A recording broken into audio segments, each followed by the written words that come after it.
बिस्मिल्लाहिर्रहमानिर्रहीम। अस्सलाम वालेकुम। मैं आपको बताऊं आज पालक को महफूज करने का तरीका, जिससे कि उसकी रंगत भी ख़राब ना हो। ये गर्म पानी है, काफ़ी तेज़ गर्म पानी है, और ये है बिल्कुल ठंडा पानी। इसमें आपको बर्फ़ भी नज़र आ रहा होगा। ये हमारे पास है पालक। इस पालक को इस गर्म पानी में 2 से 3 मिनट आप छोड़ दें, इस तरह से 2 से 3 मिनट इसको आप इस तरह से छोड़ दें, और फिर इसको निकाल के तेज़ ठंडे पानी में हम डाल देंगे। और इसके बाद इसका पानी निकाल के इसको फ्रीज़र में महफूज कर लेंगे, तो ये काफ़ी दिन तक ख़राब नहीं होगा। सारा पालक इसमें डाल देते हैं।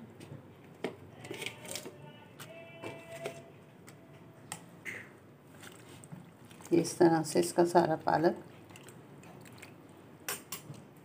बस इसे 2 से 3 मिनट हम इसमें छोड़ेंगे, और उसके बाद इसको बिल्कुल ठंडे पानी में, ये जो बर्फ़ वाला पानी रखा है इसके अंदर डाल के 2 मिनट इसमें छोड़ेंगे, और फिर बस इसका पानी निकाल के इसको फ्रीज़र में महफूज कर लेंगे। बस आपको जब पकाना हो निकाल लीजिएगा। अगर आप पीस के पकाना चाहते हैं तो पीस के बना लें, या इसको काटना चाहते हैं तो इसको ऐसे छुरी से काट लीजिएगा, कट जाएगा। मैं इसे बॉईल करने के बाद जब रखूँगी तो इसका मैं उसको मैं पीस के पकाऊंगी, तो जब मैं इसको पीस के पकाऊंगी तो आपको बता दूँगी। और अगर आपको साबुत नहीं रखना तो आप काट के भी इस तरह ही रख सकते हैं। चलें, इसको 2 से 3 मिनट छोड़ते हैं, और उसके बाद ठंडे पानी में डाल देंगे, फिर वो आपको दिखाएंगे। अब ये 5 मिनट इसको हो गए हैं। बस इसको आप निकालें और ठंडे पानी में डाल दें। देखें रंगत कितनी खूबसूरत आई है, बिल्कुल ऐसा ही ग्रीन पकेगा ये, और इतना ज़बरदस्त लगेगा।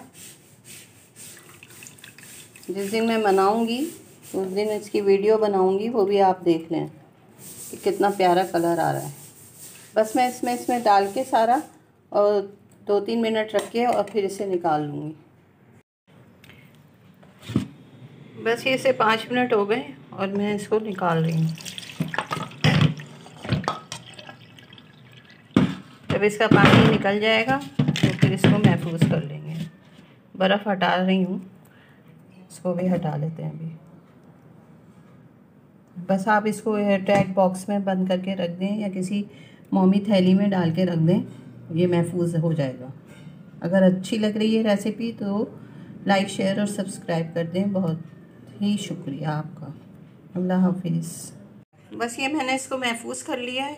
ये बिल्कुल भी नहीं टूटा है, ये कट भी सकता है आराम से, लेकिन मैंने इसको पीस के भी बनाना है, तो अब मैं इसको बस बंद करके फ्रीज़र में रख रही हूँ। अल्लाह हाफिज़।